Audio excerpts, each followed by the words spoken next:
উপদেশ লৈ আৰু উপদেশ শুনি লাভ নাই কেলে লাভ নাই জানেনে পানী খন্তেকৰ কাৰণে উতলে তাৰ পৰা ই চেঁচা হ'বই গতিকে আমি শুনি পেলাই বুজি থাকিলেও নহ'ব এইটো কথা ঠিক আপোনাৰ হবে নাভাবিব যে আপোনাৰ হ'ব কিবা খোৱা নোখোৱাৰ ওপৰত আমি কিবা ভাষণ দিছোঁ বুলি কাৰণ আমি কি খাওঁ কি নাখাওঁ কি কৰোঁ কি নকৰোঁ তাৰ বাবে আমি প্ৰত্যেক জীৱ স্বাধীন কাৰো সেই ক্ষেত্ৰত কোৱাৰ অধিকাৰ নাই কিন্তু যে আমি অকণমান যে আধ্যাত্মিকমুখী হৈছোঁ এই আধ্যাত্মিক হোৱাৰ লগে লগে অকণমান অন্তৰত কিবা এটা অনুভৱ হ'বলৈ হ'লে চিন্তাটো অকণমান কৰিব লাগিব যে হয় পাপ পুণ্যৰ কথা আমি পাছলৈ থৈছোঁ সেই জীৱটোকনো জিভাখনৰ কাৰণে মই কিয় আনি ভক্ষণ কৰিব লাগিছে ঈশ্বৰে খাবলৈ ববলৈ ইমান ভাল বস্তুখিনি দিছে সেইখিনিও আমি ভক্ষণ কৰি জীৱনটো যাপন কৰিব পাৰোঁ প্ৰটিন ভিটামিনৰ প্ৰশ্ন নহয় কাৰণ 100 গ্ৰাম মাংসত আপুনি 14 গ্ৰাম প্ৰটিন পায় কিন্তু 100 গ্ৰাম সয়াবিন যদি খায় তেতিয়া বোলে তাত 36 গ্ৰাম প্ৰটিন পায় বিজ্ঞানেও বিশ্লেষণ কৰি দেখুৱাই দিছে কাৰণ যদি আপুনি সত্ত্বগুণীয় দ্ৰব্য বস্তু গ্ৰহণ কৰে তেতিয়া বুদ্ধি চিন্তা শক্তি সত্ত্ব গুণমুখী হ'ব সত্ত্বগুণ অধিক হ'ব মনটো শান্ত হ'ব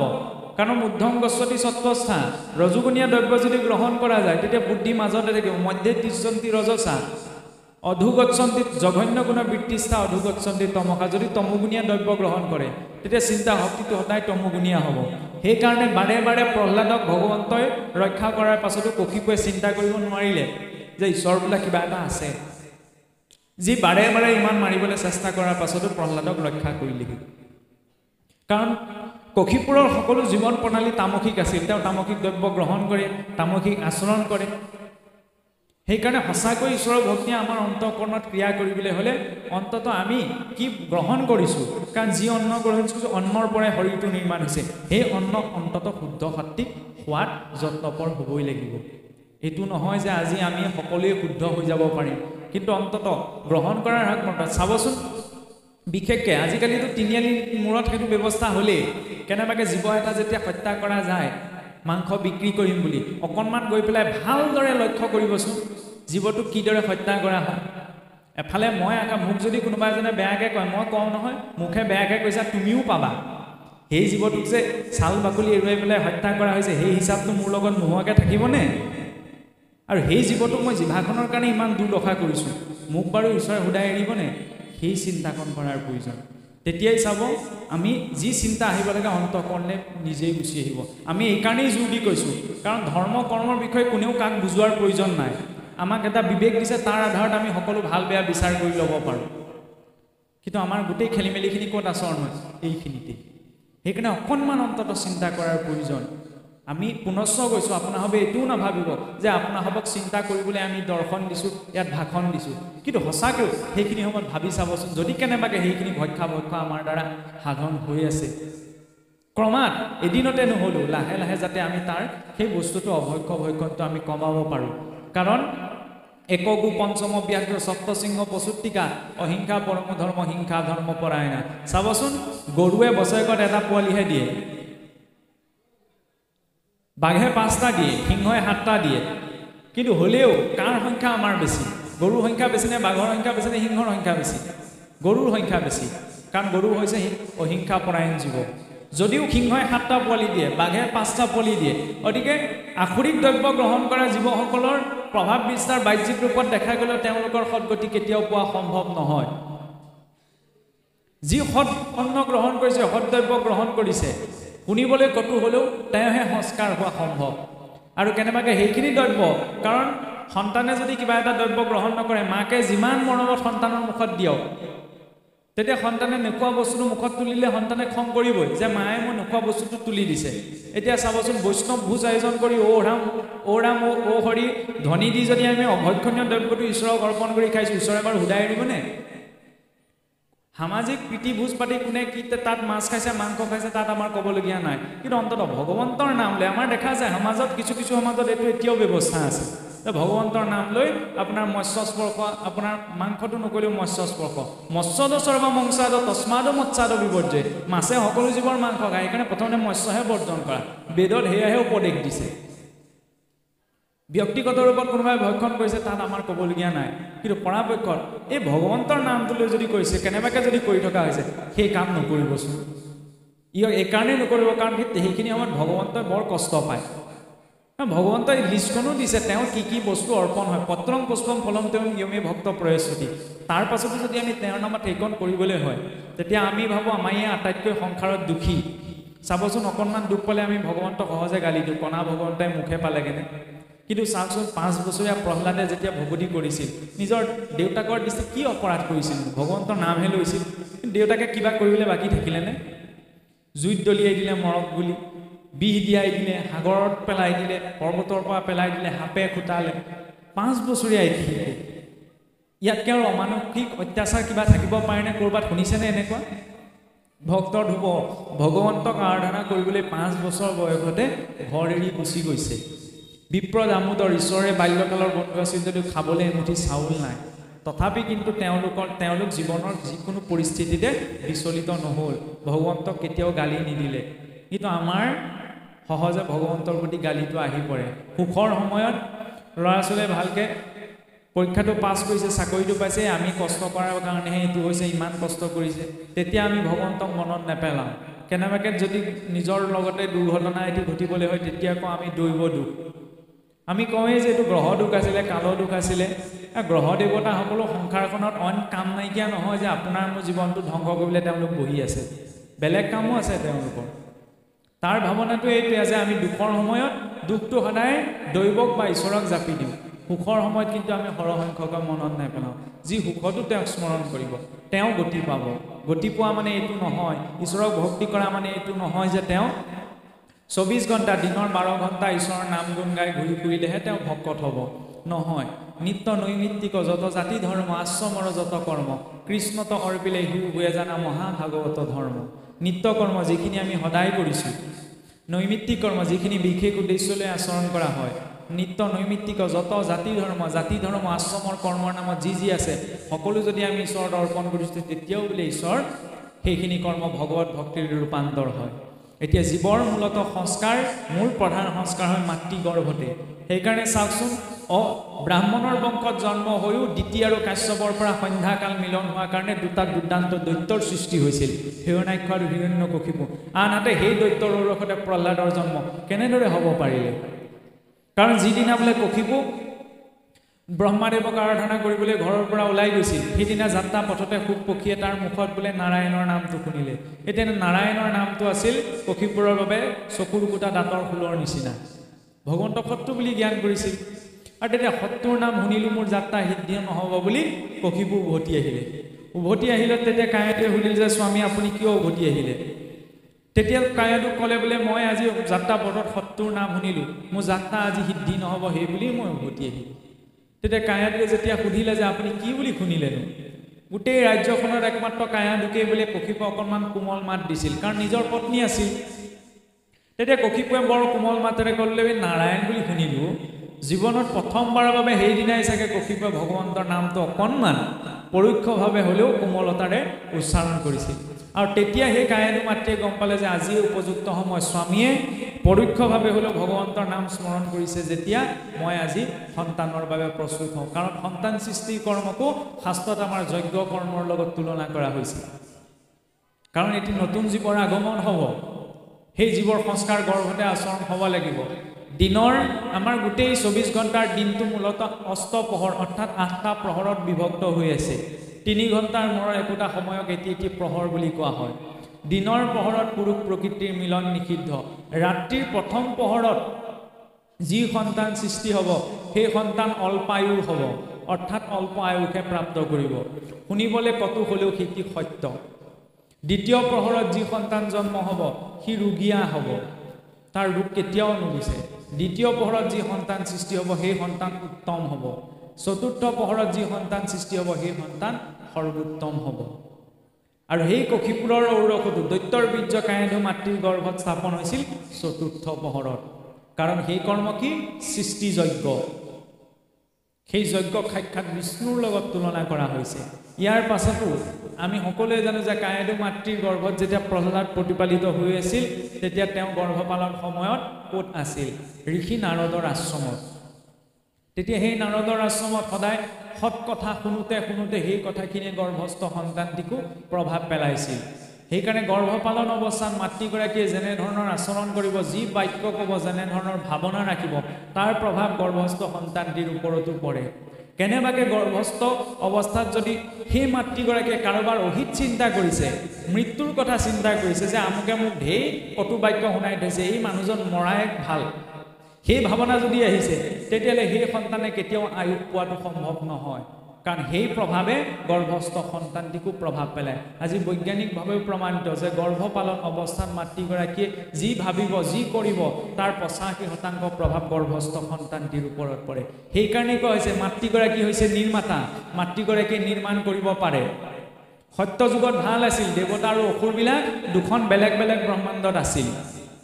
যেতিয়া ত্ৰেতা পালেহি, একেখন পৃথিৱীলৈ গুচি আহিলে, ৰাম আৰু ৰাৱণ, ৰাজ্য দুখনহে বেলেগ বেলেগ। যেতিয়া দাপৰ পালেহি, তেতিয়াতো আৰু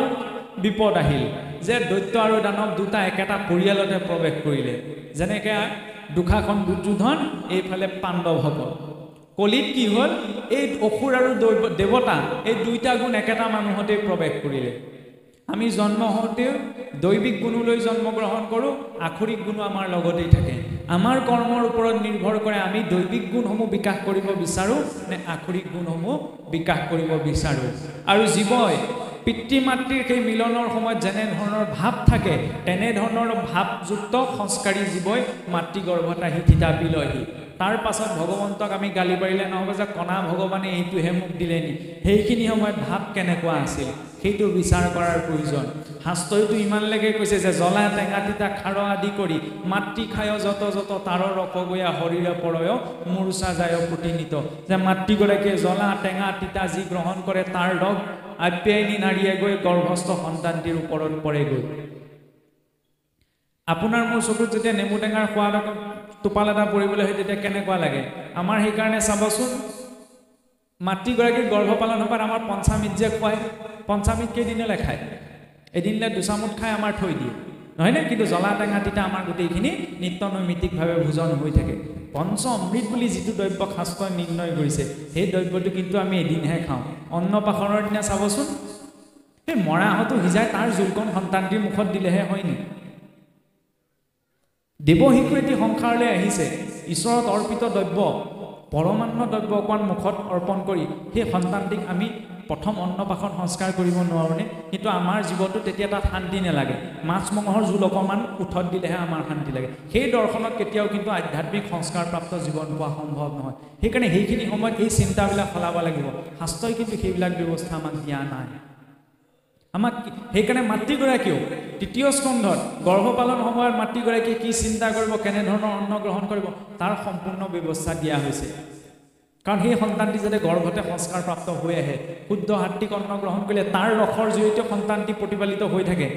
এতিয়া কেনেবাকৈ যদি তামসিক দ্ৰব্য গ্ৰহণ কৰা হৈছে, তেতিয়া সেই তামসিক ৰসখিনি গৈ সন্তানটিৰ ওপৰত পৰিব। আৰু তামসিক অন্নৰ ৰসৰ সোৱাদ যেতিয়া সি গৰ্ভতে লৈ আহিছে, তেতিয়া ইয়াক আপুনি পৃথিৱীলৈ অহাৰ পিছত বুজাই পৰে, তাক আকৌ আপুনি সাত্বিক অভিমুখী কৰিব নোৱাৰে। সেইকাৰণে সেইখিনি সময়ত শাস্ত্ৰই বহুত নিগুণ ৰূপত বৰ্ণনা কৰিছে। কিন্তু আমাৰ বিবাহৰ আগমুহূৰ্তত এইখিনি কথা আলোচনাৰ ব্যৱস্থা আছে জানো?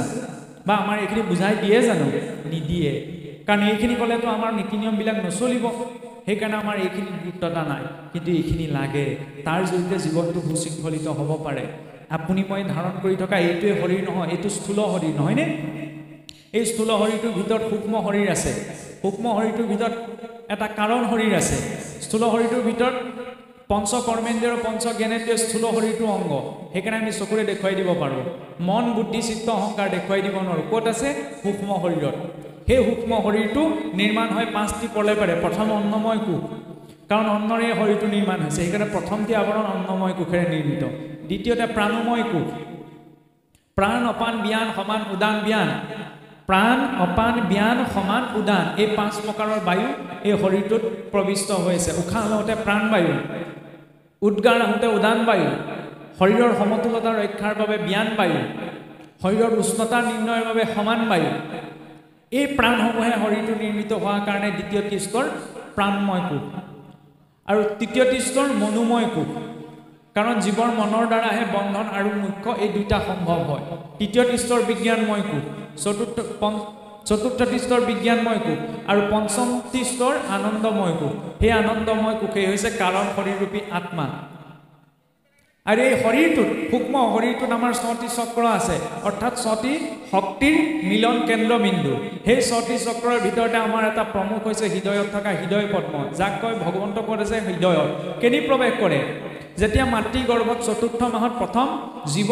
এই ব্ৰহ্মৰন্ধ বা ব্ৰহ্মতালেদি মনুষ্য শৰীৰত প্ৰৱেশ কৰে সেইকাৰণে আমাৰ বিবাহিত আইসকলেও পুৰুষজনৰ শ্ৰী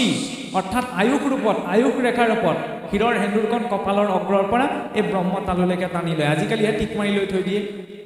ভগৱন্ত দৰ্পিত নিৰ্মালিকণ আমাৰ এই শিৰৰ অংশত লোৱা হয় কাৰণ এই স্থানেদি ব্ৰহ্মশক্তি শৰীৰত প্ৰৱেশ কৰিছে ক'ত এই হৃদয় পদ্মত এই হৃদয় পদ্মতে 8টি কোণ আছে আৰু জীৱৰ নিজৰ কৰ্ম সংস্কাৰ অনুসৰি যি জীৱই বোলে পূব কোণত অধিষ্ঠান লাভ কৰে তেওঁ অল্পায়ু হয় অৰ্থাৎ অল্প আয়ু প্ৰাপ্ত কৰে পশ্চিম কোণত যি জীৱই অৱস্থান কৰে তেওঁ ৰোগীয়া হয় দক্ষিণ কোণত যি অৱস্থান কৰে তেওঁ তীৰ্থপ্ৰেমী হয় ঈশান কোণত যি জীৱ অৱস্থান কৰে তেওঁ চঞ্চল হয় অগ্নি কোণত যি অৱস্থান কৰে তেওঁ কামাসক্ত হয় নৈদিত কোণৰ যি জীৱই অৱস্থান কৰে তেওঁ শুদ্ধ কৰ্মৰ অভিলাষী হয় আৰু ঈশান কোণত যি জীৱই অৱস্থান কৰে তেওঁ সৎসংগ অভিলাষী হয় আৰু উত্তৰ কোণত যি জীৱই অধিষ্ঠান লাভ কৰে উত্তৰ পাহিত যেবে জীৱয়ু তপন ভক্তি কৰিবা ক লাগি যায়তা ৰমন এতেকে ভক্তৰ গতি উত্তৰ ৰকুলে যাই যিটো ভকতকু অয়হিতুনৰে যেতিয়া জীৱ উত্তৰ কোণত অৱস্থান কৰে তেতিয়া সেই জীৱ ঈশ্বৰৰ ভক্ত হয় আৰু কোন কোণত জীৱ কিমান সময় থাকিব এইটো কিহে নিৰ্ধাৰণ কৰে জীৱৰ নিজৰ কৰ্মই কাৰণ কৰ্মই একমাত্ৰ মাধ্যম যিয়ে এই সংসাৰ আৰু জীৱৰ সম্পৰ্ক বৰ্তাই ৰাখিছে পৰীক্ষিতৰ ৰজাই বৈষ্ণৱ বংশত জন্ম হৈ যেতিয়ালৈকে তেওঁ শুদ্ধ কৰ্ম আচৰণ কৰা নাই তেতিয়ালৈকে ৰজা পৰীক্ষিতৰ মুক্তি প্ৰশস্ত হোৱা নাই কাৰণ আমি জানো যে পৰীক্ষিতৰ জন্ম হৈছিল বৈষ্ণৱৰ বংশত তেওঁ অভিভক্ত হৈছিল অভিভক্ত হৈ তেওঁ কলৈ যাবলগীয়া আছে সৎসংগলৈ সেই সৎসংগৰ জৰিয়তে পৰীক্ষিতৰ গতি সম্ভৱ হৈছে সেইকাৰণে ভাগৱতে এইটো সিদ্ধান্ত যে সৰ্ব অৱস্থাতে ভক্তি কৰা বধানে সমস্ত শাস্ত্ৰৰ তাত পৰ্যয়ে হিমানে ভক্তি মানে এইটো নহয় যে নামঘৰলৈ অহা সময়কণে আমাৰ দ্বাৰা আচৰিত হ'ব সকলো অৱস্থাতে আমি ভক্তি কিদৰে আচৰণ কৰিম চৰুত চাউল মুঠি দিছে ঈশ্বৰৰ নামত ঘৰৰ পৰা ওলাই গৈছে ঈশ্বৰৰ নামত গৃহকৰ্ম কৰিছে ঈশ্বৰৰ নামত সকলো কৰ্ম যেতিয়া আমি ঈশ্বৰত অৰ্পণ কৰি আচৰণ কৰিম তেতিয়া বেলেগকৈ আৰু ভক্তি কৰ্ম আচৰণ কৰিবলৈ বাকী নাথাকে সেই সকলো অৱস্থাতে যি ভক্তি পৰায়ণ হৈ থাকিব সেই জীৱহে সংস্কাৰমুখী হৈ ঈশ্বৰমুখী হোৱা পথ প্ৰশস্ত হ'ব কিন্তু বছৰেকৰ মূৰত বোলে এদিনেই নামঘৰত বাহনা সভা পাতিছে বুলি তাতে মূৰটো দুৱাই থৈ আহিবলৈ ঈশ্বৰক মনত পেলোৱা হৈছে তেতিয়া তালৈ আহি কিন্তু লাভ নাই কাৰণ ভগৱন্তৰ পৰা বিচাৰিবলৈ হ'লে আমাৰ সামৰ্থ্যতাও লাগিব তেওঁৰ পৰা বিচৰাৰ আমাৰ সামৰ্থ্যতা আছেনে নাই ৰাষ্ট্ৰপতিৰ পৰা বিচৰা আপোনাৰ মোৰ সামৰ্থ্যতা নাই নহয়নে কিবা এটা যদি বিচাৰি যাওক খেদি পঠিয়াই নিদিবনে এতিয়া কাৰ পৰা বিচাৰিছোঁ অনন্তক দি ব্ৰহ্মাণ্ড নাই বিশ্বৰ কৃষ্ণৰ পৰা গতিকে তেওঁক পৰা বিচাৰিবলৈ হ'লে আমি তেওঁক বিচৰাৰ সামৰ্থ্যতাও লাগিব ক'ৰ পৰা অৰ্জন কৰিম নিত্য সদায় ৰাতিপুৱা গধূলি ভগৱন্তক স্মৰণৰ জৰিয়তে আমাৰতো আজিকালি বহুত সমাজত এইটো বিশ্বাস কৰে যে বিয়া পাতিলেহে গুৰুমুখী হ'ব লাগে কিন্তু সেইটো দৰ্শন ভুল ল'ৰা ছোৱালী অকণমান জনা হোৱাৰে পৰা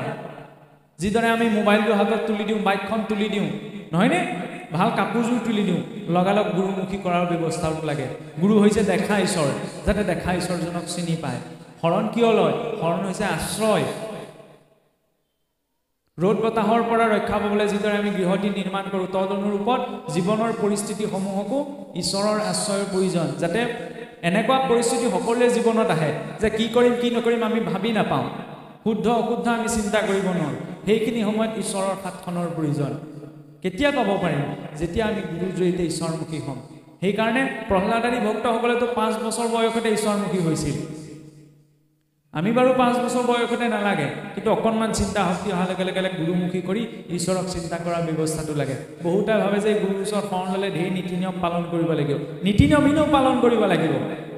কাৰণ নীতি নিয়ম পালন নকৰাকৈ সূৰ্যও উদয় নহয় চন্দ্ৰও উদয় নহয় যদিও সিহঁত জৰক গ্ৰহ বুলি গণ্য কৰা হয় পৰুৱাটোও নচলে চৰাই চিৰিকটিও সন্ধ্যা লাগিল মাত্ৰ বাহলে উভতে আমি মনুষ্য নীতি নিয়ম নোহোৱাকৈ চলিব পাৰিম জানো অন্তত নিত্য স্মৰণ গুৰুৱে দিয়ে মাটি হিচে ধৰে আতি যি সন্ধ্যা বেলা ডাউকেও ডাকো বুলি চিঞৰে নামঘৰত যেতিয়া আমাৰ দবাকোপটো মৰা হয় তিনিটি কোবত দবাৰ কোপটো দম দয়া আৰু দান সেইখিনি সময়তো অকণমান ইন্দ্ৰিয়ক দমন কৰা দয়া কৰা নিজকো কৰা আনকো কৰা দান কৰা নিজেও ভগৱন্তৰ নাম লোৱা আনকো ভগৱন্তৰ নাম ল'বলৈ প্ৰেৰণা দিয়া কিন্তু সেই নিত্য স্মৰণ যদি নাই তেতিয়া কেৱল মাত্ৰ বছৰেকৰ মূৰত এদিন ঈশ্বৰক স্মৰণ কৰিলে মোৰ গতি প্ৰশস্ত নহয় ভাগৱতৰ সেইকাৰণে অন্তিম সিদ্ধান্ত কি এই নিত্য স্মৰণ বৰ্তাই ৰাখিবলৈ হ'লে নীতি নিয়ম 10 জনক 10টা জাপি যদি দিয়া যায় তেতিয়া হয়তো 10 জনে 10টা নীতি নিয়ম পালন কৰিব নোৱাৰিবও পাৰে সেইকাৰণে উত্তম ব্যৱস্থাটো কি আৰু 10 জনক যদি 10টা নীতি নিয়ম দিয়া হয় কাইলৈ চাগে অহা মানুহকেইজনো নামঘৰলৈ নহা হৈ থাকিব এই ইমান নীতি নিয়মৰ কথা কৈছে বুলি সেইকাৰণে প্ৰথম শ্ৰদ্ধাযুক্ত হৈ সৎসংগ মানে কি যেতিয়া আমি তিনিআলিৰ মূৰত 2জনমান গোট খাওঁ দোকানৰ আগত যেতিয়া 2জনমান গোট খাওঁ তাত আমি দেশ বিদেশৰ ৰাজনীতি অৰ্থনীতি কথা পাতিছোঁ ঠিকেই আছে আমি সমাজ পাতি আছোঁ যেতিয়া সেইখিনি পাতিবই লাগিব কিন্তু তাৰ লগতে অকণমান শাস্ত্ৰ কথাৰ পতাৰো প্ৰয়োজন কিন্তু পাতো নে নাপাতো সেইটো কিন্তু ডাঙৰ প্ৰশ্ন ক'ত কাৰ চৰকাৰ হ'লে সেইখিনি পাতিবলৈ সময় লাগে কিন্তু গীতা ভাগৱতৰ কথা আমাৰ পাতিবলৈ সময় নোলায় সেই ব্যৱস্থাটো লাগে আই দুগৰাকীমান যদি অকণমান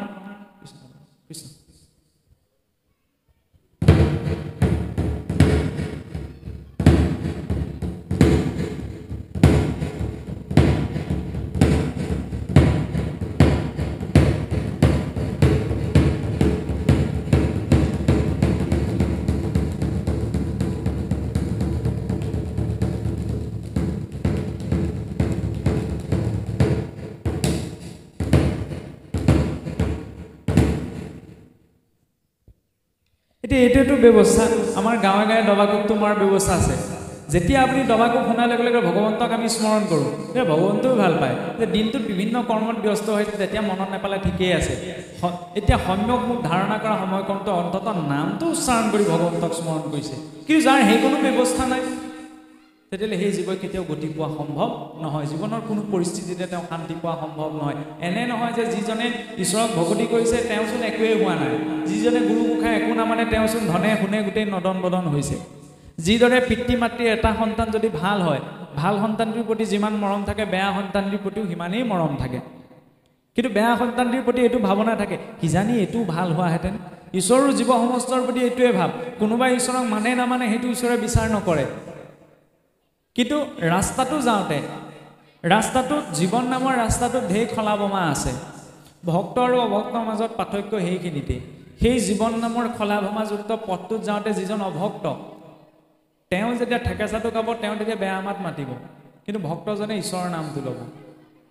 আৰু সেই খলাবমা থকা ৰাস্তাটোত যদি আপুনি ৰিক্সা এখনত পাৰ হৈ যায় বেছিকৈ ঠেকেচা খাব নহয়নে আৰামী গাড়ী এখনত গ'লে বেছি ঠেকেচা নাখায় সেই আৰামী গাড়ীখন হৈছে ঈশ্বৰৰ ভক্তি তেতিয়া জীৱনৰ একো পৰিস্থিতিয়ে আপোনাক মোক বিচলিত কৰিব নোৱাৰে যিদৰে 5 বছৰীয়া প্ৰহ্লাদক নোৱাৰিলে ভক্ত ধ্ৰুৱক নোৱাৰিলে বিপ্ৰ দামোদৰক নোৱাৰিলে সেইকণ কৃপা কেতিয়া কৰিব যেতিয়া অকণমান ভাৱেৰে ঈশ্বৰমুখী হোৱাৰ ব্যৱস্থাটো আমাৰ থাকিব প্ৰথম অন্ন সংস্কাৰ দ্বিতীয়তে বাক্য মুখেৰে আমি কি কৈছোঁ আৰম্ভ আমি কৰিব নোৱাৰোনে ঘৰখনত থাকোঁতে প্ৰতিটো কথা কোৱাৰ আগতে ভগৱন্তৰ নামটো লৈ কাৰণ সেই নামে মহা পাপীক তৰাই থৈছে সেই ব্যৱস্থাটো লাগিব ল'ৰা ছোৱালীক সেই নামটো শিকাব লাগিব যে ভগৱন্তৰ ৰাম বুলি কোৱা কৃষ্ণ বুলি কোৱা আমাৰ সম্ভাষণ জনাওঁতে ইমান সুন্দৰ দৰ্শন আছে চাওকচোন ব্যৱহাৰত পঞ্চ কৰ্মেন্দ্ৰিয় পঞ্চ জ্ঞানেন্দ্ৰিয় এক কৰি দক্ষেন্দ্ৰিয় সমে মই আপোনাক সেৱা জনাইছোঁ এই ভাৱনাটো আমাৰ অসমীয়া সমাজততো আৰু ভাল কাৰণ বিহুৱে সংক্ৰান্তিয়ে ককা আইতাকক সেৱা কৰা পিতৃ মাতৃক সেৱা কৰা এইখিনিৰ জৰিয়তে জীৱৰ সংস্কাৰ সাধন হয়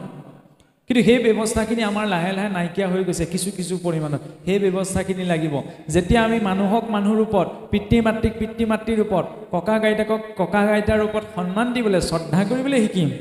গাঁৱৰ জ্যেষ্ঠজনক দেখাৰ লগে লগে বোলে কৃষ্ণ ককা ভালে আছেনে কিন্তু আমাৰ কেইজন যুৱ প্ৰজন্ম সেই খাৰ ব্যক্ত কৰে মুখৰ পৰা সেইটো আমি শিকাই দিব লাগিব সেইটো আমি বুজাব লাগিব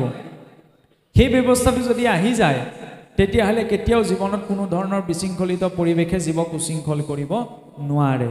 সেইকাৰণেতো মহাপুৰুষে আমাৰ গাঁৱে গাঁৱে শাস্ত্ৰ দি দিলে সকলোৰে গৃহত গীতা ভাগৱত নাথাকিলে অন্ততঃ ঘোষাখন আছে হয়নে মুছলিমসকলে চাবচোন অকণমানিটোৰ পৰা জ্যেষ্ঠজনলৈকে কোৰাণৰ চূড়া পাতিহা প্ৰতিজনৰে মুখত থাকে খ্ৰীষ্টানসকলে চাবচোন তেওঁলোকৰ বাইবেলৰ প্ৰথমটো ভাৰ্চ প্ৰতিজনৰে মুখত আমাৰ কোনোবা ল'ৰা ছোৱালীজনক ঘোষা এফাকি গা বুলি সুধকচোন ক'ব পাৰিবনে নোৱাৰে তাৰ কাৰণে সিহঁতৰ দুখ নাই আমাৰ জ্যেষ্ঠসকলৰ দুখ আছে আমি কাহিনী বা ঘোষা পাকি গাবলৈ শিকাইছোনে ৰাতিপুৱা গধূলি প্ৰাৰ্থনা এটা কৰিবলৈ শিকাইছোনে সেই ব্যৱস্থাটো লাগিব সেই ব্যৱস্থাটো আহিলে সেই জীৱৰ সংস্কাৰ হ'ব সংস্কাৰ হ'লে জীৱৰ চিন্তা শক্তি ভাল হ'ব সমাজ কল্যাণকাৰী হ'ব এইটো নহয় যে যদি আখৰিক ভাৱনা লৈ কেৱল ভোগবাদী এটা ধাৰণা লৈ মনুষ্য জীৱনটো যাপন কৰা হয় তেতিয়ালে সেই জীৱনটোত সেই জীৱই কেতিয়াও সুস্থিৰতা লাভ কৰিব নোৱাৰে কিন্তু যি হে আধ্যাত্মিক শান্তিকণ প্ৰাপ্ত কৰিছে তেতিয়া তেওঁ জীৱনত বাহ্যিক ৰূপত একো নাপালে অন্তত এটা শান্তপূৰ্ণ জীৱন দৰ্শন যাপন কৰিব পাৰিব সেই ভাৱনাটো ইটো লাগে এতিয়া চাওকচোন ঈশ্বৰ ইমান কৃপালু কংসই খাবলৈ বহে তেতিয়াও কৃষ্ণই মাৰিবলৈ আহিছে বুলিয়ে দেখে অকণমান মনটো ভাল লাগক বুলি বাগানৰ মাজত ফুলনিৰ মাজত খোজ কাঢ়িবলৈ যায় তেতিয়াও কৃষ্ণই মাৰিবলৈ আহিছে বুলিয়ে দেখে কিন্তু এই যে ৰাতিপুৱা খাওঁতে উঠোতে বহুতে কেৱল কৃষ্ণকেই চিন্তা কৰিলে সেইকাৰণে কৃষ্ণৰ সমান গতি পালে বোলে ভোজন্তে ভ্ৰমন্তে উঠন্তে বৈখন্তে কৃষ্ণক চিন্তে সদায় সকলে জগত হৰিময় দেখে সুখ শান্তি তাৰ নাই যেতিয়া বোলে ভগৱান ৰামে সাগৰত ৰাম নামৰ শিল পেলাই হেতু বান্ধি ৰাৱণক বধিবলৈ আগবাঢ়িছিল তেতিয়া এই খবৰটো পাই বোলে ৰাৱণেও এটা কথা প্ৰকাশ কৰিলে যে ৰামৰ নামত যদি সাগৰত শিল উপঙিছে তেতিয়া বোলে ৰাৱণৰ নামতো সাগৰত শিল উপঙিব লাগিব সকলোৱে ক'লে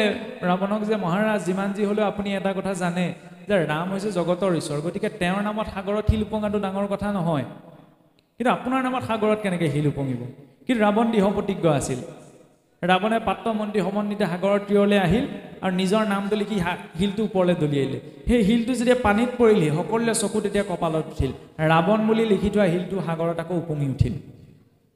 তেতিয়া সকলোৱে ভাবিলে যে ৰামৰ যিমান শক্তি আছে ৰাৱণৰো সিমান শক্তি আছে কিন্তু যেতিয়াই ৰাৱণ বুলি লিখা শিলটো সাগৰত উপঙা দেখিলে ৰাৱণৰ মনটো সেমেকি আহিলে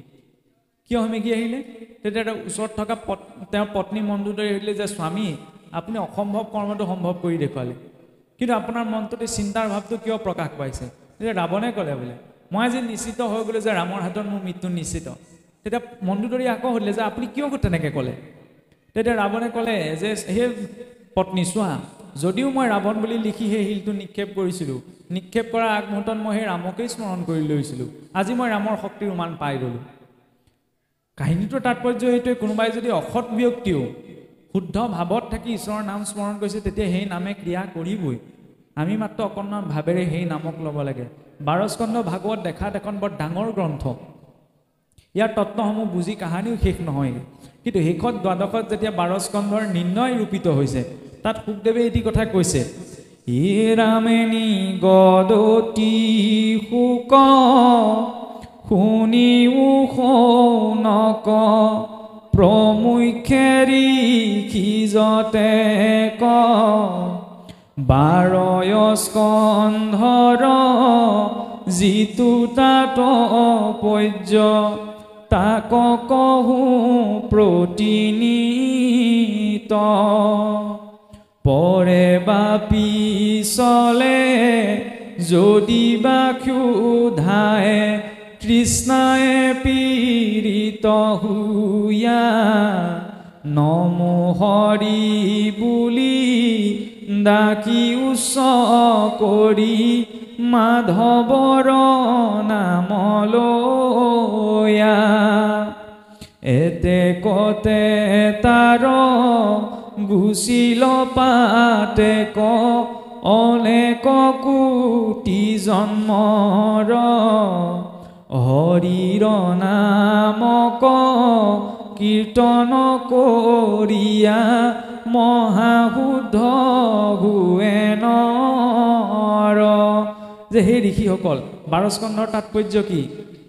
কোনোবাই পৰে বা পিছলে যদি বা ক্ষুধায় তৃষ্ণায় পীড়িত হোৱা ক্ষুধা তৃষ্ণা ভাৱত কেনেবাকৈ শুদ্ধ সমৰ্পণ ভাৱত যদি ঈশ্বৰৰ নাম স্মৰণ কৰিছে তেওঁ অনন্ত কোটি জন্মৰ পাপ নষ্ট হৈ পুণ্য অভ্যুদয় হয় কিন্তু যিদৰে পথাৰত ভাল খেতি কৰিলেও নহ'ব তাত উৎপন্ন হোৱা শস্য কেইপদ সঞ্চয় কৰিবলৈ ঘৰত ভাল ভঁৰাল এটাও লাগিব তেতিয়াহে তাত খেতি কৰা শস্যখিনি বা বীজখিনি আমি সঞ্চয় কৰি ৰাখিব পাৰিম সৎ কথা শুনি আমাৰ পুণ্য উদয় হৈছে তাত কোনো শংকা নাই কিন্তু সঞ্চয় কৰিবলৈ এটা ভাল ভঁৰাল লাগিব ভাল ভঁৰালটো কি এখন নিৰ্মল হৃদয় পুণ্য ক'ত সঞ্চিত হয় যাৰ হৃদয়খন নিৰ্মল সেইকাৰণে ভাগৱতৰ আৰম্ভণি শ্লোকতে কৈছে এই ভাগৱত কোনে পাব পাৰিব নিৰ্মং চন্দ্ৰাংগ সত্তাং যাৰ হৃদয়খন নিৰ্মল নিৰ্মল হৃদয়তে পুণ্য সঞ্চিত হ'ব নহ'লে হৰি কথা শুনি আমাৰ পুণ্য অভ্যুদয় হ'ব কিন্তু আমাৰ অকৰ্ণীয় কিছুমান আচৰণত সেই পুণ্য তৎমুহূৰ্ততে নষ্টও হ'ব সেইকাৰণে প্ৰয়োজন ভাগৱতৰ সেইকাৰণে প্ৰতিটো অধ্যায় শেষত আমাক কৈছে শুনা সভাসদগণ হুয়া সাৱধান যে সাৱধান কৰি শুনিবলৈ কৈছে কেৱল আমি শুনি থাকিলেই নহ'ব তাক আমি সাধ্যানুসাৰে সেই ভাৱেৰে আচৰণো কৰিব লাগিব আজি গম পাইছোঁ যে এইটো ভুল একেদিনাই ত্যাগ কৰিবলৈ সম্ভৱ নহ'বও পাৰে কিন্তু অকণমান চিন্তা কৰিব লাগে যে মই ইয়াৰ পৰা আঁতৰি আহিম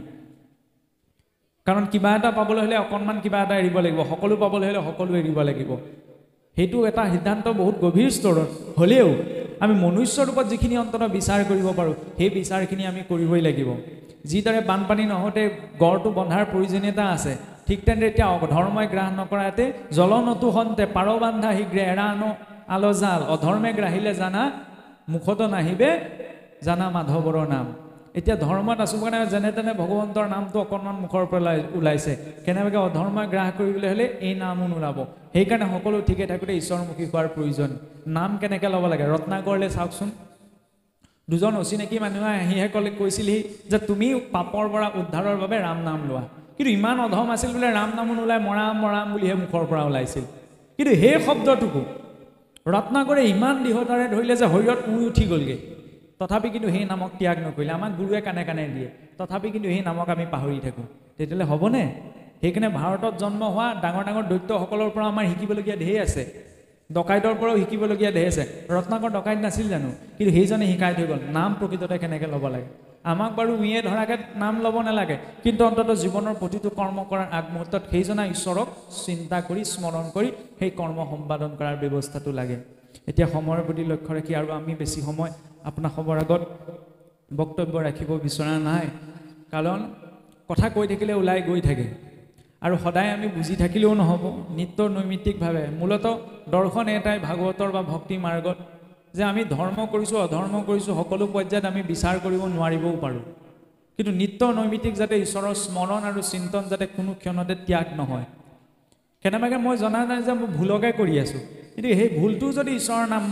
লৈ পেলাই আচৰণ কৰা হৈছে তেতিয়া সেই জীৱকো ঈশ্বৰ বোলে সিদ্ধিষ্ঠিত হৈ মাৰ্গদৰ্শন প্ৰদান কৰে কিন্তু জানি বুজি যদি ভুলটো আচৰণ কৰি থকা হৈছে তেতিয়াহ'লে কিন্তু এক নাম জপ কৰিলেও তেওঁৰ গতি নহ'ব কাৰণ যি নামত কৰে পাপ বুদ্ধি হস্তাংগ যোগেও নাহিকে শুদ্ধি মই জানিছোঁ এইটো ভুল কিন্তু ভুলটোকো মই আচৰণ কৰিছোঁ যে এই নামষাৰ গাই দিলে মই হুঁচি হৈ যাম কাৰণ উদ্ধাৰণি সকামচোন আমাৰ সমাজত পাতিয়েই থাকে এবাৰ তেওঁ উদ্ধাৰ হ'ল তাৰপৰা আকৌ একেটাকে কৰি আছে এই নাম এষাৰ পাতি দিলেই হৈ গ'ল নাম এষাৰ গোৱাই দিলেই হৈ গ'ল তেতিয়া তেওঁ অনন্ত কোটি জীৱন ঘূৰিলেও তেওঁ আৰু উদ্ধাৰ হোৱা সম্ভৱ নহয় কাৰণ তেওঁৰ বাবে আমাৰ বাবে ভগৱন্তই সুবিধাখন কৰি দিলে যে ঢেৰ ধৰ্ম কৰ্ম আচৰণ নকৰিলে অন্ততঃ যদি শুদ্ধ ভাৱত ভগৱন্তৰ নামো লওঁ আমি উদ্ধাৰ পাম সেইকণ সুবিধা কিয় কৰি দিছিলে যাতে আমি সহজে তেওঁমুখী হওঁ কিন্তু সেই সুবিধাটোকে আমি নিজৰ সুবিধাবাদী মনটোক যদি প্ৰয়োগ কৰিবলৈ হয় তেতিয়া কিন্তু জীৱৰ গতি সম্ভৱ নহয় সেইকাৰণে অকণমান সেই চিন্তনটো লাগিব এতিয়া চাওক সদৌ শেষত আমি এটি আমাৰ ভকতীয়া সমাজত প্ৰচলিত এটি কাহিনীৰে আমাৰ কথা ৰাখিব বিচাৰিছোঁ যে এবাৰ বোলে নাৰদদেৱ বৈকুণ্ঠৰ পৰা এই পৃথিৱীলৈ নামি আহিছিল কিয় নামি আহিছিল বোলে নাৰদদেৱে পৃথিৱীখনতনো জীৱবিলাকে কি কৰি আছে তাকে চাবলৈ আহিছিল নাৰদদেৱ বৈকুণ্ঠৰ পৰা নামি আহিলে নামি আহি পেলাই নাৰদদেৱৰ কি ভাগ্য ঘটিল আপোনাৰ এই বিষ্ঠাৰ গৰ্তত পৰি থকা গাহৰি এটাক লগ পালে তাৰপৰা সেই গাহৰিটোক যেতিয়া সেই বিষ্ঠাৰ গৰ্তটোত বিষ্ঠা ভক্ষণ কৰি থকা দেখিলে তেতিয়া নাৰদদেৱে মাত লগালে বোলে হেই ৰা কি কৰিছা তেতিয়া গাহৰিটোৱে ক'লে বোলে মই ভোজন কৰি আছোঁ তেতিয়া নাৰদে সুধিলে বোলে তুমি কি ভোজন কৰিছা গাহৰিটোৱে ক'লে বোলে মই বিষ্ঠা ভোজন কৰিছোঁ বিষ্ঠা মানে মল নহয়নে তেতিয়া নাৰদদেৱে ক'লে বোলে চি চি চি সংসাৰখনত খাবলৈ বোলে ইমান ভাল বস্তু আছে তুমি বিষ্ঠা কিয় ভোজন কৰিছা তেতিয়া গাহৰিটোৱে ক'লে যে মোৰ এই শৰীৰটো বিষ্ঠা ভোজন কৰিবলৈকে সৃষ্টি হৈছে, বিষ্ঠাই মোৰ ভোজন, গতিকে বিষ্ঠাকে মই ভোজন কৰিছোঁ। সেই বুলি কৈ গাহৰিটোৱে লাহেকৈ ওপৰলৈ মূৰ দাঙি চালে, কোনেনো কৈ আছে। তাৰপৰা দেখিলে আকাশত একদম দিব্য তেজযুক্ত পুৰুষ ৰৈ আছে, অৰ্থাৎ নাৰদদেৱ ৰৈ আছে। তেতিয়া নাৰদদেৱক তেনেকুৱা ৰূপত দেখি পেলাই গাহৰিটোৱে সুধিলে যে আপুনি কোননো, আপোনাৰ ইমান এজন দিব্য পুৰুষ, আপুনি ক'ৰ পৰা আহিছে, কি কথা? তেতিয়া নাৰদে ক'লে বোলে মই বৈকুণ্ঠৰ পাৰিখন নাৰদ, এই মৰ্ততনো পৃথিৱী লোকতনো জীৱসকলে কি কৰি আছে তাকে দৰ্শন কৰিবলৈ বুলি মই ইয়ালৈ আহিছিলোঁ। কিন্তু মই আজি মোৰো কি ভাগ্য ঘটিল দেখাচোন, মই ইয়ালৈ আহি লগ পাব লাগিছিল কাক, কিন্তু লগ পালোহি কাক? মই আহিছিলোঁ ঋষি মুনিসকলক লগ কৰিবলৈ, কিন্তু পালোহি তোমাক। এতিয়া তুমি যি ভক্ষণ কৰিছা এই অৱস্থাটোলৈ চাই মোৰ তোমাৰ ওপৰত বেয়াও লাগিছে, খঙো উঠিছে, বিশেষকৈ তোমাৰ ওপৰত মোৰ দয়াও পুজিছে। কাৰণ ঋষি মুনিসকলেও নিজৰ সৰ্বস্ব ত্যাগ কৰি ঈশ্বৰক পাবলৈ বায়ুক মাত্ৰ ভক্ষণ কৰি তপ ধৰি থাকে, কিন্তু তুমি তোমাৰ শৰীৰটোত কি দিয়া হৈছে, তুমি এই বিষ্ঠা যাক সকলো জীৱই বৰ্জন কৰে সেই বৰ্জনীয় দ্ৰব্যক তুমি ভক্ষণ কৰি জীয়াই আছা। গতিকে তোমাৰ ওপৰত তুমি এই বিষ্ঠাৰ গত্তত পৰি থকাতকৈ ঈশ্বৰৰ চাগে ইচ্ছা বৈকুণ্ঠৰ পৰা নামি আহি ঋষি মুনিসকলক মই লগ নাপালোঁ, তোমাকহে লগ পালোঁ, মানে এয়া ঈশ্বৰৰ ইচ্ছা।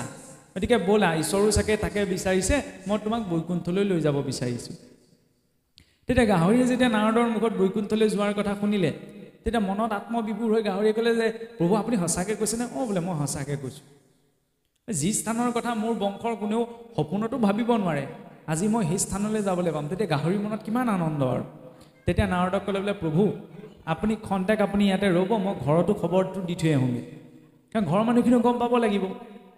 তেতিয়া গাহৰি লাহেকৈ উভতি আহি ঘৰত খবৰটো দিলেহি যে এই বৈকুণ্ঠৰ পৰা নাৰদদেৱ নামি আহিছে, তেওঁ পোনপ্ৰথম মোকেই লগ পালেহি,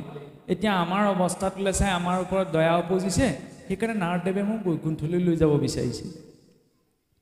তেতিয়া সকলোৱে ভাবিলে যে যি স্থানৰ কথা আমি সপোনটো কল্পনা কৰিব নোৱাৰে, আমাৰে বংশৰ এজন যেতিয়া বৈকুণ্ঠলৈ যাব পাৰিব কিমান ভাগ্যৰ কথা। সোনকালে গাহৰিক বিদায় দি পঠিয়াই দিলে। গাহৰি আহি নাৰদৰ ওচৰত উপস্থিত হ'লহি। তেতিয়া নাৰদে ক'লে বোলে তুমি আজৰি হৈ আহিলানে? অঁ বোলে মই আজৰি হৈ আহিলোঁ। তাৰপৰা নাৰদে ক'লে বোলে তেতিয়াহ'লে ব'লা আমি বৈকুণ্ঠলৈ যাত্ৰা আৰম্ভ কৰোঁ। সেই বুলি কৈ নাৰদদেৱ লাহেকৈ ইফালে মূৰ কৰিলে। মূৰ কৰাৰ লগে লগে গাহৰিটোৱে ক'লে বোলে প্ৰভু ৰ'বচোন ৰ'ব। তেতিয়া নাৰদদেৱে সুধিলে বোলে এতিয়া আকৌ কি বাকী থাকিল? বোলে নহয় নহয় প্ৰভু, মই আপোনাক যোৱাৰ আগত বোলে কথা এটা সুধিব লাগিব। বোলে কি কথা সোধাচোন? তেতিয়া গাহৰিটোৱে সুধিলে যে প্ৰভু মই এতিয়া আপোনাৰ লগত বৈকুণ্ঠলৈ যাম হয়, কিন্তু বৈকুণ্ঠত এনেকুৱা গাঁত আছেনে? তেতিয়া নাৰদে সুধিলে বৈকুণ্ঠত আকৌ এনেকুৱা গাঁতটো কেলে? গাহৰিটোৱে কৈছে প্ৰভু মই বৈকুণ্ঠলৈ গ'লেই নহ'বনে আপোনাৰ লগত? মই কি খাম? মোক এনেকুৱা বিষ্ঠাৰ গৰ্ত এটাতো লাগিব, মানে মলমূত্ৰ গাঁত এটাতো লাগিব, মই নহ'লে কি খাই জীয়াই থাকিম? সেইটো এটা ৰূপকাত্মক কাহিনীহে। সেই কাহিনীটোৰ তাৎপৰ্য এইটোৱেই যে এই গাহৰিটোৱে নাৰদদেৱৰ সংগ লাভ কৰি বৈকুণ্ঠলৈ যোৱাৰ সুযোগকণ পাইছে, কিন্তু সেই বিষ্ঠামুক্তৰ গাঁতটোক এৰি দিব খোজা নাই। ঠিক তেনে আমাৰ জীৱৰো গতিটো হৈছে তেনেকুৱা। শুনিবলৈ এইটো বৰ কঠিন বা কটু যে চাওকচোন অসম ভূমিখনতে 4জনা মহাপুৰুষ আৱিৰ্ভাৱ হৈ দেৱভাষা সংস্কৃতত থকা শাস্ত্ৰসমূহ আমাৰ বুজাৰ বোধগম্য হোৱাৰ লগে লগে গাঁৱত হাল বাই থকা হালোৱাজনেও বৰগীতটো গাব পাৰে। আগতে ব্যৱস্থা আছিল ভাদমহীয়া যেতিয়া নাম কীৰ্তন কৰে, কোনোবা এজন এনেকুৱা নামতি বা আমাৰ আইসকলৰ মাজত যেতিয়া কীৰ্তন দিয়ে, তেতিয়া তেওঁক যদি সন্মুখত কীৰ্তনখন মেলি দিয়ে তেওঁ হয়তো পঢ়িব নোৱাৰিব পাৰে, কিন্তু কীৰ্তনৰ প্ৰতিটো পদ, কীৰ্তনৰ প্ৰতিটো ঘোষা তেওঁৰ কণ্ঠস্থ আছে, কাৰণ চৰ্চা আছিল। আইগৰাকীয়ে যেতিয়া নিজৰ সন্তানটিক আগতে সোধাই নিচিকুনি গীতটো ঈশ্বৰ কৃষ্ণৰ শিশুকালৰ গীত সন্নিৱিষ্ট। আৰু যেতিয়া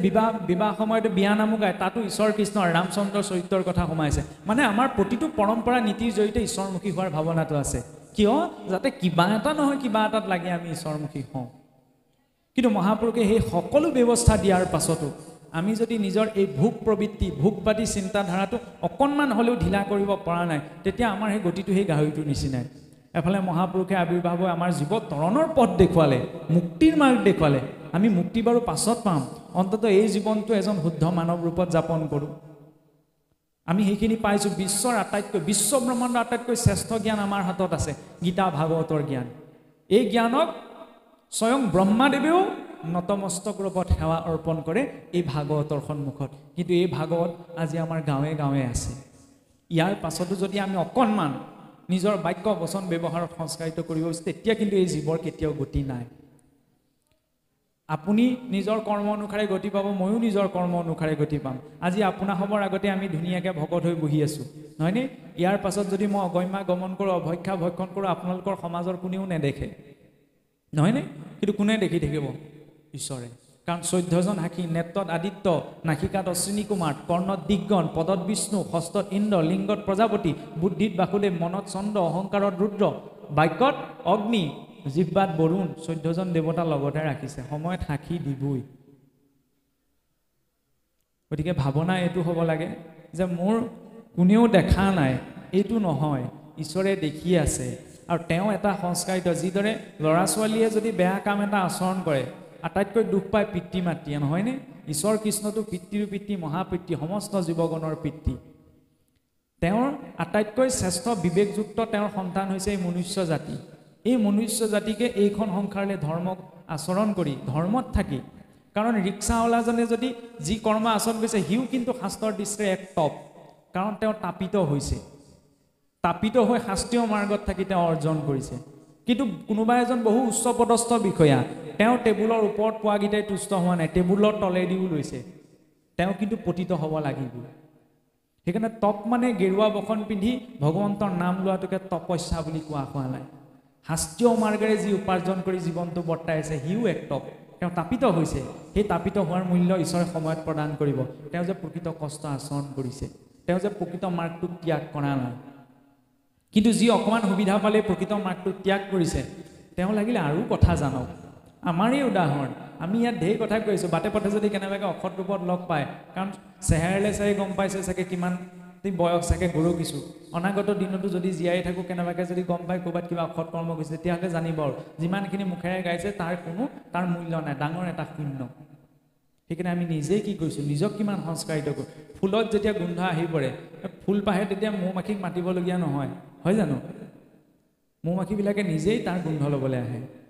গতিকে আমি সমাজক কিবা এটা দিয়াৰ আগমুহূৰ্তত আমি নিজক যিমান পাৰোঁ সিমান সংস্কাৰিত কৰিব লাগিব, তেতিয়া বাকীখিনি নিজেই ঠিক লাগি যাব। সেইকাৰণে এই জীৱনটো পোৱা গৈছে নিজক যিমান পাৰি সিমান সঠিক কৰাৰ বাবে।